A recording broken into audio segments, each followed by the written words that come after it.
नमस्कार, आप सभी दर्शकों का लाइव इंडिया हर पल में स्वागत है। मैं हूं आपके साथ पूजा दुबे। आज हम बात करेंगे कि आखिर होली क्यों मनाई जाती है और क्या कुछ कथाएं इससे जुड़ी हुई है। होली हिंदुओं का सांस्कृतिक, धार्मिक और पारंपरिक पर्व है।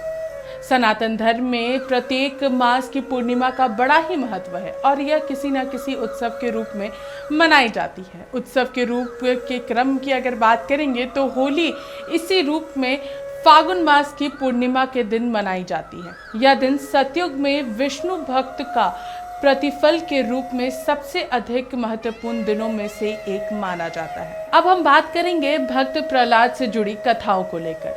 हिंदू धर्म के अनुसार होलिका दहन प्रमुख रूप से भक्त प्रहलाद की याद में मनाया जाता है। भक्त प्रहलाद राक्षस कुल में जन्मे थे, परंतु वे भगवान नारायण के भक्त थे। उनके पिता हिरण्यकश्यप को उनकी ईश्वर भक्ति अच्छी नहीं लगती थी, इसीलिए हिरण्यकश्यप ने प्रहलाद को अनेकों प्रकार के जघन कष्ट दिए।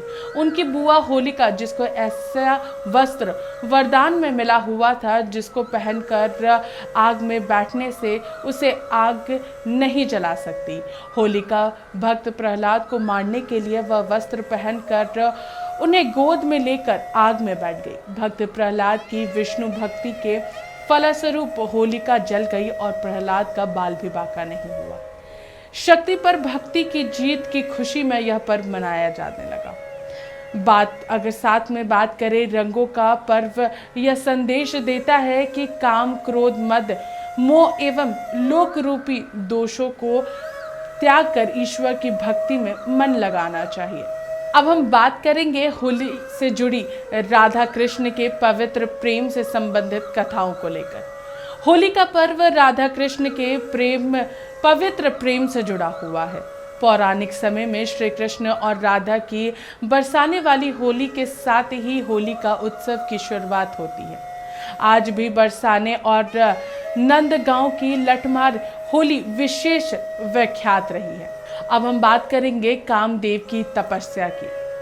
शिव पुराण के अनुसार हिमालय की पुत्री पार्वती शिव से विवाह हेतु कठोर तपस्या कर रही थी और शिव भी तपस्या में लीन थे। इंद्र का भी शिव पार्वती विवाह से स्वार्थ छुपा हुआ था।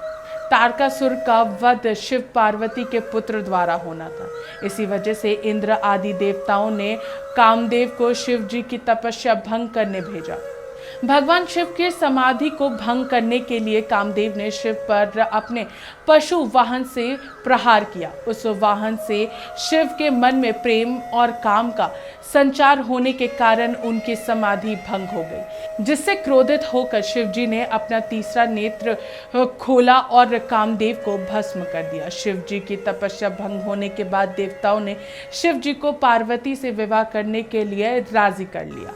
कामदेव की पत्नी रीता और अपने पति के पुनर्जीवन का वरदान और शिव जी का पार्वती से विवाह का प्रस्ताव स्वीकार करने की खुशी में देवताओं ने इस दिन को उत्सव की तरह मनाया।